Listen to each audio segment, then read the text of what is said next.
kiin wax qoya iyo kiin lama joojiye shaqo dhismaa laga imaade dhagaxa la soo qaaday maanta oo dhan guriga la soo dhisay mala neebsanaa ku dukaanka markii la imaade horaa laga marsanayaa kareenka korka cuccuc baabi'inaayo oo oraxda ka difaacay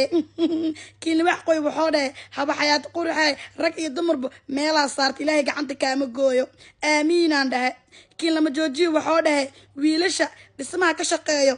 oo oraxda ku shaqeeyaan oo bulkeetiga iyo shamiintada qaadaan haba bilis lambarka shaqada u yeeri waayahayaan dhahay kiin wax qoy wuxuu yiri lambarka inta yeernin ka hor kareenka faa'iidadiisa wiilasha u sheeg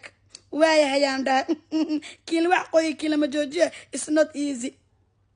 kareenka hadda marsanayaan korka cuccuc ka baabi'inaya wuxuu siinayaa liish soft oo ka dhigaya korka